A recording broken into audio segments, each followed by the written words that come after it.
शादी के बाद एकदम से ही वह अपना अधिकार जताने लगा था। शायद यही शादी की ताकत होती है कि इंसान ना चाहते हुए भी दूसरे पर अपना अधिकार समझने लगता है, चाहे वह पति हो या पत्नी। जीविका अभी बस करते हैं, सिद्धार्थ उसे रोकते हुए बोला। लेकिन भैया, अभी मैंने 56 ही तस्वीरें बनाई हैं, बाकी बाद में बना लूंगी। अभी जो मम्मी के पास है उन्हें किसी की मदद की जरूरत हो सकती है। सिद्धार्थ की बात सुनते हुए वो मुंह बनाती हुई चली गई। अब स्टेज पर वे दोनों अकेले रह गए। दोनों ही बिल्कुल चुप थे। कुछ देर यूं ही बीती जब सिद्धार्थ ने रायना को बिल्कुल गंभीरता से देखा, जो मुंह मोड़कर सामने ही देख रही थी। रायना महसूस कर चुकी थी कि वह उसे देख रहा है, लेकिन फिर भी सामने देखती रही। इस वक्त उसका दिल बहुत बोझिल हो रहा था। वह अभी सबसे अकेले हो जाना चाहती थी। मुझे कमरे में जाना है, यहाँ मुझे घुटन हो रही है, वह सामने देखते हुए सिद्धार्थ से बोली। क्या उसे मेरे साथ घुटन महसूस हो रही है? उसने मन ही मन सोचा। उसे बुरा लगा था। फिर सिर झटकते हुए उसने जीविका को इशारा किया। जी भैया, वह पास आते हुए बोली। रायना को कमरे में छोड़ाओ। लेकिन क्यों? वह हैरान हुई। मेरी तबीयत ठीक नहीं है, रायना बोलते हुए उठ गई। शादी का फंक्शन खत्म होते ही सब मेहमान अपने अपने घर लौट गए थे, जबकि घर वाले आंगन में इकट्ठा हुए थे। मेरे ख्याल में हमें सिद्धार्थ भैया और रायना को बात करने का मौका दे देना चाहिए। उन दोनों की इतनी जल्दी शादी हो गई, जरूर एक दूसरे से ठीक से बात नहीं कर पाए होंगे। दिया सबको देखकर बोली। दिया, यही ठीक रहेगा। शकुंतला देवी ने उसे घूरते हुए टोका, क्योंकि ये भी जरूरी है। अभी तो दोनों की शादी हुई है और दिया की बात बिल्कुल ठीक है। दोनों को बात कर लेनी चाहिए ताकि ये दोनों एक दूसरे को समझ सकें। निर्मला बोली। शशिकांत और गिरिराज साहब बिल्कुल चुप रहे। मम्मी, मेरे ख्याल में उसकी जरूरत नहीं है। हम दोनों बचपन से एक दूसरे को जानते हैं। सिद्धार्थ बोला। पहले एक साथ रहते थे, जानते थे, लेकिन अब आप दोनों पति पत्नी हो और तुम दोनों की शादी हो चुकी है। अब धार्मिक हिसाब से तुम दोनों का आपस में बात करना जरूरी होता है। दिया ने गंभीरता से कहा। नए जमाने के नए रस्म रिवाज। सिद्धार्थ बुदबुदाया। सिद्धार्थ बेटा, तुम चले जाओ। शशिकांत बोले। सिद्धार्थ ने गहरी सांस ली और उठ खड़ा हुआ। फिर सीढ़ियां चढ़ते हुए रायना के कमरे के सामने आया। दरवाजे पर आहट देकर अंदर दाखिल हुआ। रायना बेड पर बैठी एक फाइल खोले बैठी थी। वह अब आम कपड़ों में थी। उसे आम कपड़ों में देखकर वह जरा हैरान हुआ। उसे यही उम्मीद नहीं थी। वह चलते हुए बेड के सामने खड़ा हो गया। करने को कोई बात नहीं थी जो दोनों करते। आपको कोई काम था? रायना बोली। रस्म है, शादी के बाद पति पत्नी को बात कर लेनी चाहिए ताकि दोनों एक दूसरे को समझ सकें। उसने उसे देखते हुए गंभीरता से कहा। रायना ने हल्के से सिर हाँ में हिलाया। आपका दिया हुआ कॉलेज का असाइनमेंट है, उसे तैयार करना है। सिद्धार्थ यहाँ रस्म रिवाज के बारे में सोच रहा था कि दोनों के दिलों में मोहब्बत पैदा हो सके। शायद ये जानते नहीं कि एक मुलाकात में मोहब्बतें पैदा नहीं होती। फिर वह हल्के से झुंझलाकर बोला। क्या कर रही थी? आपने जो असाइनमेंट दी थी वही बना रही थी। वह फाइल की ओर देखते हुए बोली। असाइनमेंट का नाम सुनते ही उसका प्रोफेसर वाला मूड तुरंत ऑन हो गया। दिखाओ, वह बोला और उससे कुछ दूरी पर बैठ गया। फिर फाइल पढ़ने लगा। रायना जानती थी कि वह उसके असाइनमेंट में जरूर नुक्स निकालेगा, इसलिए उसे ध्यान से देखती रही। कॉलेज में पहली असाइनमेंट भी सिद्धार्थ ने उसे कम नंबर दिए थे और अब उसे पूरा यकीन था कि फिर कम नंबर ही मिलेंगे। 2 पन्ने पढ़ने के बाद उसने रायना की ओर देखा। ये सब क्या है रायना? इसको असाइनमेंट कहते हैं? इतने आसान सब? तुम सेकेंड ईयर में लिख रही हो। इस लेवल पर इतने आसान बच्चों वाले शब्द इस्तेमाल नहीं कर सकते। थोड़ी वजनी शब्द इस्तेमाल किए जाते हैं। वह जानती थी कि वह नुक्स निकालेगा ही। मैं जानती थी कि आप कोई ना कोई कमी जरूर निकालेंगे, उसने तेज स्वर में कहा। फाइल वापस कीजिए। मेरे अलावा अगर किसी दूसरे प्रोफेसर के पास ऐसी असाइनमेंट बनाकर ले जाओगी तो वह 0 नंबर देंगे। मैंने तो 5 में से 2 ही दिए थे। वह फाइल बंद करते हुए बोला। जबकि तुम्हारी असाइनमेंट 2 नंबर की भी नहीं थी, 0 बनता था। मैंने फिर भी 2 नंबर दे दिए थे। उसकी बात सुनते ही रायना ने उसे सीधा देखा। मेरी असाइनमेंट अच्छी थी, आपने जानबूझकर कम नंबर दिए थे, उसने दृढ़ स्वर में कहा।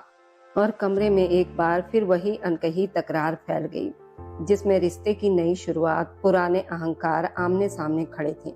आपने जानबूझकर ऐसा किया था। मैं जानबूझकर नंबर क्यों काटूंगा? अब तुम खुद देखो, उसने कहते ही उसकी फाइल दोबारा खोली। अब ये पढ़ो, क्या ये सेकेंड ईयर लेवल का सवाल है या जवाब? 10वीं क्लास में इन शब्दों का इस्तेमाल किया जाता है। वह पेपर पर हाथ रखते हुए निशानदेही करने लगा। आपको मुझे नंबर नहीं देने तो मत दीजिए, वो फाइल खींचते हुए बोली, जबकि सिद्धार्थ ने फाइल का कोना मजबूती से पकड़ लिया। अभी नहीं, और ज्यादा सुनो, अब इस पन्नों को देखो। वह अगला पेज पलटते हुए बोला, ये जो पेपर ग्राफ बनाया है ना, इसमें ग्रामर की कितनी गलतियां हैं, जरा देखो। मेरी कोई गलती नहीं, वह तीखे अंदाज में बोली और फाइल खींचने के लिए फिर से जोर लगाया। उसी वक्त दोनों तरफ से जोर लगने की वजह से असाइनमेंट फट गई। फटी हुई असाइनमेंट को दोनों ने स्तंभ नजरों से देखा। आपने मेरी असाइनमेंट फाड़ दी, वह शक भरी नजरों से उसे देखकर बोली। वह मुंह में बड़बड़ाया, अच्छा हुआ फट गया, अब मत बनाना ये वाली, पहले ही बेकार थी। अब मैं कैसे बनाऊं? टाइम नहीं है, अभी शाम के 5 बज रहे हैं, रात 8 बजे तक आसानी से बन जाएगी। और हाँ, इस बार शब्दों में वजन होना चाहिए, गहराई होनी चाहिए। इस तरह की कुछ लिखो और नए ग्राफ बनाओ। अगर तुम्हें कुछ चाहिए हो तो बता देना, साथ में कुछ किताबें भी दे दूंगा। मैं असाइनमेंट नहीं बनाऊंगी, पहले वाली असाइनमेंट मेरी अच्छी थी, आप मुझे यूं ही कम नंबर दोगे? वह जिद में बोली, इस असाइनमेंट के मैं तुम्हें आधा नंबर देता, इसलिए अच्छा है कि दोबारा बना लो। ये सब हो ही रहा था कि दरवाजे पर दिया ने खटखटाकर अंदर कदम रखा। मुलाकात का वक्त खत्म हुआ। वह मुस्कुराते हुए बोली। सिद्धार्थ सिर हिलाते हुए उठ गया। फिर रायना से बोला, जो मैंने कहा है उन बातों को दिमाग में जरूर रखना। और ये कहकर चला गया। क्या बात हुई? दिया उसके पास आकर बैठ गई। यही कि मेरी असाइनमेंट बिल्कुल फालतू की है, मेरा ग्राफ अच्छा नहीं है, मेरे शब्दों की गहराई कमजोर है। वह गुस्से से बोलती चली गई। दिया हैरान रह गई। ये क्या मतलब? तुम दोनों असाइनमेंट के बारे में बात कर रहे थे? और किस बारे में बात करते? यहाँ तक कि उन्होंने मेरी असाइनमेंट भी फाड़ दी और कहा है कि मैं रात तक नई बना लूं, उसमें अच्छे ग्राफ बनाऊं और शब्दों को भारी करूं। दिया ने माथे पर हाथ मारा। पागल लड़की, मैंने सिद्धार्थ को इसलिए भेजा था कि तुम उससे कॉलेज के असाइनमेंट के बारे में बात करो, बल्कि उसे विश्वास दिलाओ कि तुम सुभाष को भूलने की कोशिश करोगी। मैं क्यों यकीन दिलाऊं उसे? अगर यकीन करना है तो करें, नहीं करना है तो ना करें। वो गुस्से में बोली और फटी असाइनमेंट को अफसोस भरी नजरों से देखा। उसने तय कर लिया कि वह नई असाइनमेंट नहीं बनाएगी। दिया बेबस होकर उसे देखती रह गई।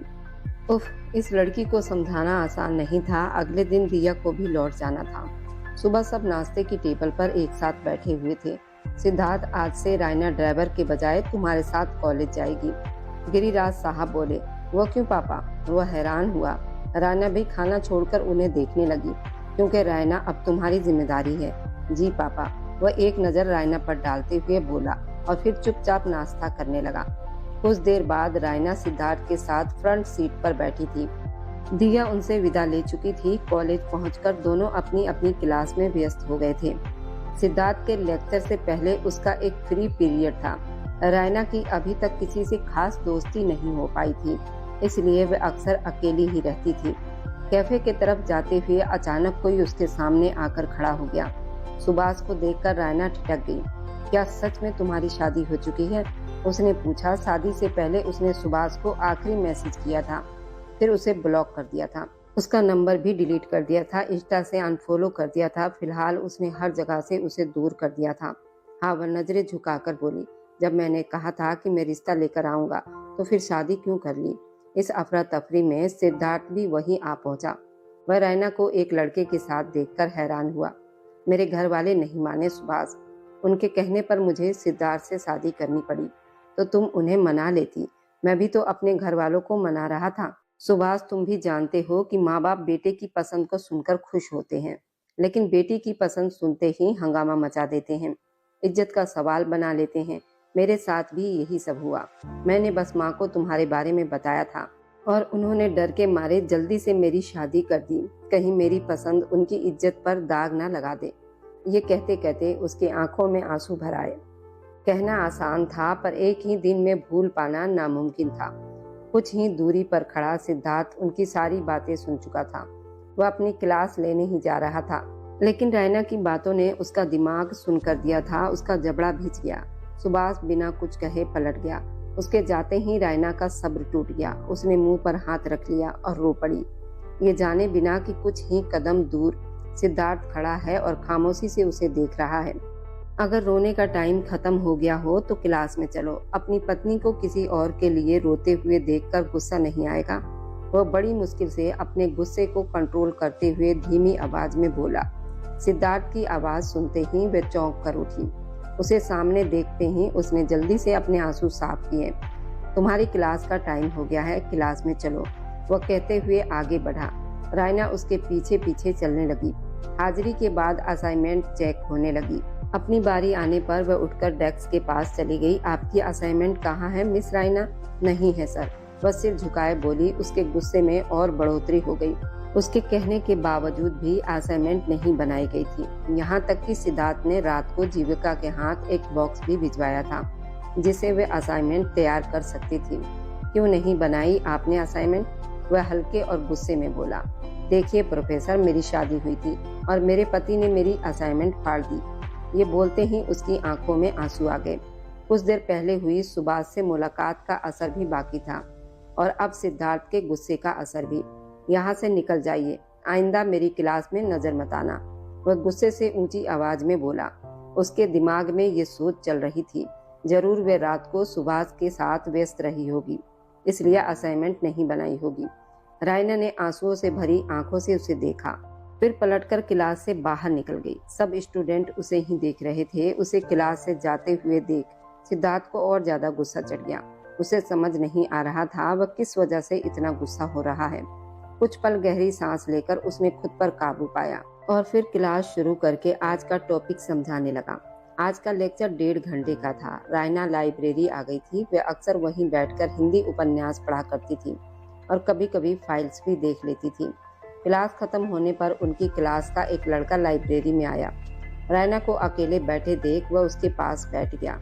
वह अच्छा लड़का था, जानता था आज सर ने बेवजह उस पर गुस्सा किया था। तुम परेशान मत हो, मैं तुम्हें सारे लेक्चर समझा दिया करूंगा, वह मुस्कुराते हुए बोला। रायना ने उसे देखा और हल्का सा मुस्कुराई।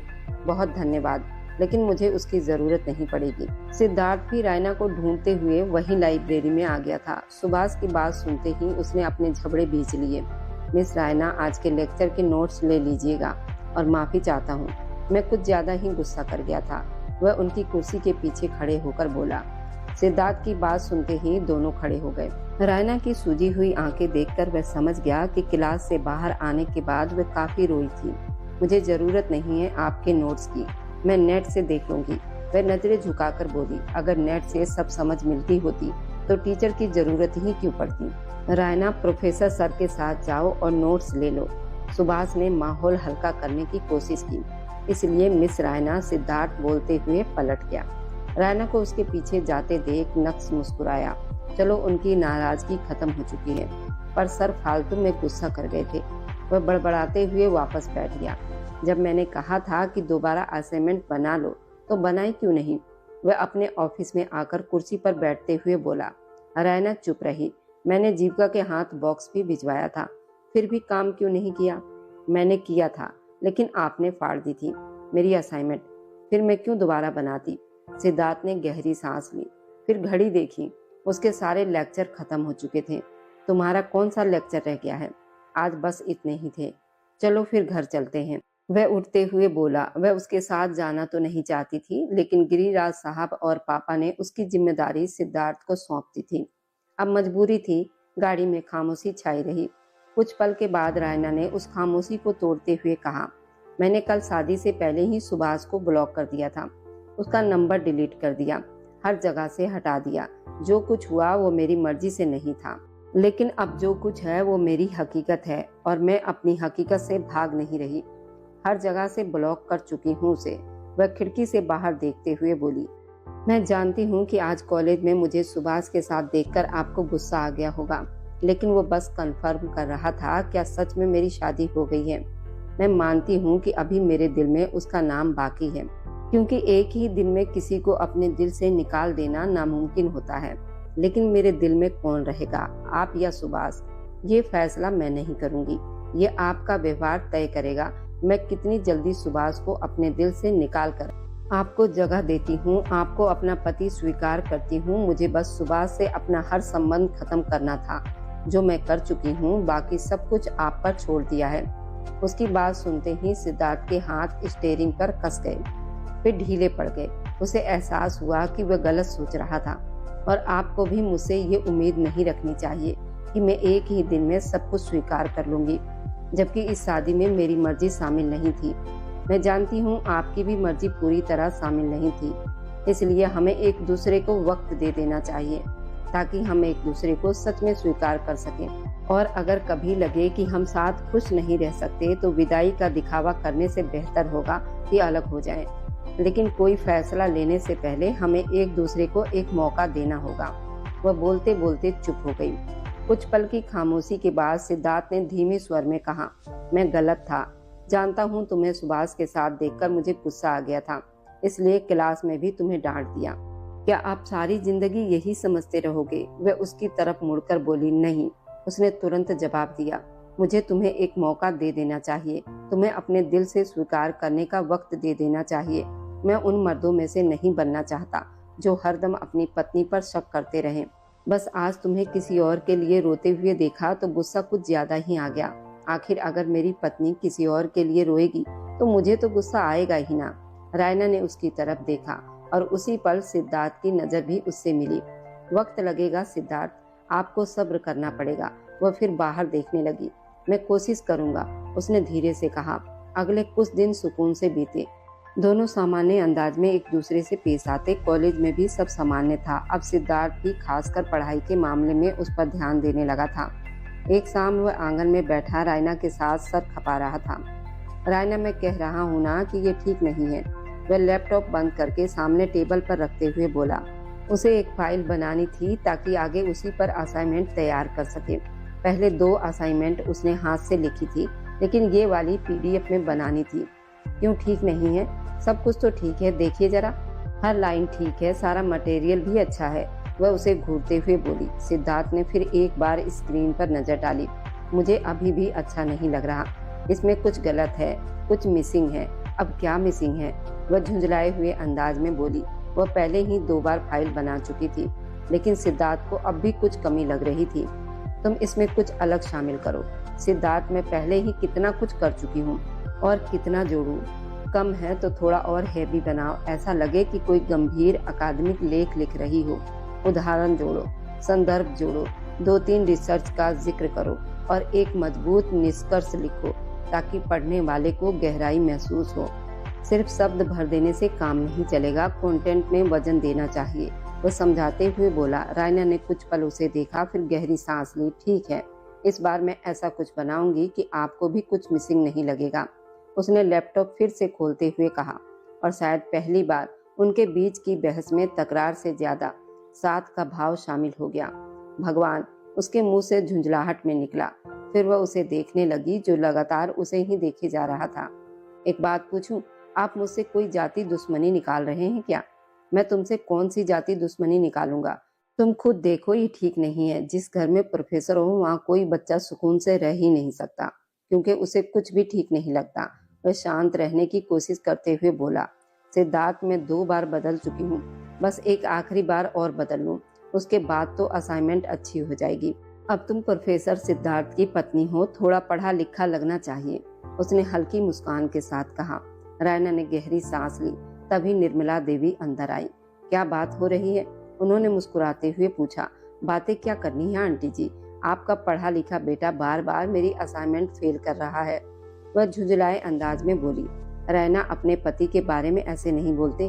शकुंतला देवी ने घूरते हुए टोका। तो पति देव को भी चाहिए ना कि मेरी असाइनमेंट अप्रूव करे। वह तुरंत बोली। सिद्धार्थ, क्यों बच्ची को तंग कर रहे हो? निर्मला देवी ने कहा। मम्मी, मैं तंग नहीं कर रहा, उसकी असाइनमेंट अच्छी नहीं है। रायना को 3 नंबर भी नहीं मिलेंगे। मेरे अलावा बाकी प्रोफेसर भी काफी सख्त चेकिंग करते हैं, उनके यहाँ तो 3 भी नहीं मिलेंगे। वह समझाते हुए बोला। जी हाँ, मैं कर ही नहीं रही। आपको मुझे 0 नंबर देना है तो दे दीजिए, शौक से दीजिए। वह लैपटॉप जोर से बंद करते हुए बोली। निर्मला देवी ने तुरंत सिद्धार्थ का कान पकड़ लिया। ये क्या तरीका है? वह तुम्हारा प्रोफेसर होने के साथ साथ तुम्हारा पति भी है। अरे मम्मी, जान छोड़ो, मैं कुछ नहीं कह रही। आप अपने दामाद को क्यों नहीं पकड़ रही? वह उसका हाथ छुड़ाने की कोशिश करते हुए बोली। जबकि सिद्धार्थ मुस्कुराहट दबा रहा था। शकुंतला देवी, मेरी बहू का कान छोड़ दो, निर्मला ने कहा। वह तुम्हारी बहू नहीं, मेरी बेटी है, निर्मला ने पीछे से जवाब दिया। उनकी आवाज सुनते ही शकुंतला ने उसका कान छोड़ दिया। रायना ने पहले दोनों को फिर सिद्धार्थ को नाराज नजरों से देखा। मम्मी और आंटी, मैं अपनी पत्नी को बाहर ले जा रहा हूँ, वह उठते हुए बोला। उसकी बात सुनते ही तीनों हैरान रह गई। वह क्यों? रायना ने पूछा। क्योंकि आज मैडम ने बहुत दिमाग खर्च किया है। दिमाग खर्च करने के लिए दिमाग होना भी जरूरी है। शकुंतला देवी ने चुटकी ली। कह तो आप ठीक रही हैं, लेकिन फिर भी बाहर ले जाना तो बनता ही है, सिद्धार्थ मुस्कुराते हुए बोला। रायना बारी बारी दोनों को घूरती हुई गुस्से में बाहर चली गई। क्यों बच्ची के साथ ऐसा करती हो दीदी? निर्मला ने पूछा। वह एक नंबर की नालायक लड़की है। अगर सिद्धार्थ उसे पढ़ाने की कोशिश कर रहा है तो वो गुस्से में उस पर चढ़ जाती है। अब मैं उसे फूलों का हार तो नहीं पहना सकती, शकुंतला देवी बोली। ऐसा भी नहीं है आंटी जी, रायना अच्छी पढ़ती है, बस तीसरे सेमेस्टर में पहुंचकर भी अभी तक उसे असाइनमेंट बनाना ठीक से नहीं आया, सिद्धार्थ ने जाते जाते कहा। चलता हूँ, पहले उसे मनाना पड़ेगा, फिर जाएंगे हम। वो बोलते हुए अंदर की ओर बढ़ गया। पीछे शकुंतला और निर्मला आपस में बातें करने लगी। रायना कमरे में गुस्से से बेड पर बैठी थी। सिद्धार्थ ने दरवाजा खटखटाया। अंदर दाखिल हुआ। शादी के बाद भी उसकी आदत नहीं बदली थी। बेशक वह उसकी पत्नी थी, लेकिन उसकी प्राइवेसी अभी भी उसके लिए मायने रखती थी। चलिए मैडम, वह मुस्कुराहट दबाते हुए बोला। किताबें छोड़िए और मेरे साथ आइए, वरना आपकी असाइनमेंट तो क्या, मूड भी कभी ठीक नहीं होगा। वह गुस्से से उसे देखकर बोली। पत्नी के होते किताबों के साथ जाने की क्या जरूरत है? सिद्धार्थ उससे सामने बेड पर बैठा मुस्कुराता रहा। मुझे आपसे कभी कोई बात ही नहीं करनी, जाइए ना, माँ के साथ मिलकर मेरा मजाक उड़ा लीजिए। रायना ने मुंह फेर लिया। सिद्धार्थ ने धीमे से कहा, हम बस थोड़ी सी तुम्हारी मजाक उड़ा रहे थे, कोई भी सीरियस नहीं था। बस जानते हैं कि तुम अच्छा पढ़ती हो, इसलिए तो इतने अच्छे नंबर आए हैं। वह झटके से बोली। आप माँ के साथ मिलकर हमेशा ऐसा ही करते हैं, सिद्धार्थ हंसा। और तुम हमेशा गुस्सा हो जाती हो, इसलिए मैं आज खाने के साथ ढेर सारी शॉपिंग भी करूँगा। रायना ने आंखें तैराते हुए कहा, अगर आपने आइंदा कभी मम्मी के साथ मिलकर मुझे तंग किया तो आपका पूरा बैंक बैलेंस जीरो कर दूंगी। सिद्धार्थ ने नाटकीय अंदाज में हाथ जोड़ लिए। तो चलिए पत्नी साहिबा, वह फिर मुड़ गई। ओके, जो लेना है वो ले लेना, चलो अभी चलते हैं, वरना देर हो जाएगी। अगर शॉपिंग कम हुई तब भी मेरी ही गलती होगी, वह उठते हुए बोली। और सिद्धार्थ बस मुस्कुराता रहा। दोनों शॉपिंग के लिए निकल गए, पर उनके बीच जो अनकहा रिश्ता था वह किसी भी बाजार की भीड़ से ज्यादा भारी था। पति पत्नी होते हुए भी वह एक अजीब दूरी में जी रहे थे, जैसे दो किनारे एक ही नदी के हों, पर बीच का पानी उन्हें छूने से डरता हो। बाहर से उनकी तकरार हल्की लगती थी, पर भीतर दोनों एक दूसरे को परख रहे थे, कौन पहले अपने दिल की दीवार गिराएगा। रास्ते में बारिश अचानक तेज हो गई। सड़क फिसलन भरी थी और भीड़ के शोर में उनकी बहस की आखिरी लकीर भी खुल गई। तभी सामने से आती तेज कार को बचाने के चक्कर में सिद्धार्थ की बाइक फिसली और पल भर में सब कुछ उलट गया। रायना एक हाथ उसके हाथ से छूटा, वह सड़क पर गिर पड़ी। दुनिया जैसे एक सेकंड को थम गई। सिद्धार्थ ने खुद की परवाह किए बिना उसे अपने बाहों में समेट लिया। रायना, आंखें खोलो प्लीज। उसकी आवाज में वो डर था जो उसने कभी दिखाया ही नहीं था। रायना ने धीरे से आंखें खोली। माथे पर हल्की चोट थी, पर दर्द से ज्यादा उसे सिद्धार्थ की कांपती उंगलियां महसूस हो रही थी। पहली बार उसने उसके चेहरे पर वो बेबसी देखी जो प्रेम की सबसे सच्ची पहचान होती है। तुम ठीक हो ना? वह बार बार पूछ रहा था, जैसे उसका हर सवाल अपने ही अपराबोध को काट रहा हो। एम्बुलेंस के सायरन के बीच रायना ने उसका कॉलर पकड़ लिया। अगर मुझे कुछ हो जाता तो? सिद्धार्थ की आंखें भर आई। तो मैं भी नहीं बचता। तुमसे दूर रहकर जी तो रहा था, पर जिंदा नहीं था। ये सब जैसे दोनों के बीच जमा बर्फ पर हथौड़ा बनकर गिरे। अस्पताल के सफेद कमरों में पट्टी बंधी रायना को देखते हुए सिद्धार्थ ने पहली बार उसका हाथ अपने दिल पर रखा। ये धड़कन सिर्फ तुम्हारे नाम से चलती है, पर हम दोनों ही अहंकार में इसे सुन नहीं पाए। रायना की पलकों पर आंसू ठहर गए। मैं भी तुम्हें परख रही थी, सोचती रही कि तुम्हें फर्क नहीं पड़ता। वह हल्का सा मुस्कुराया।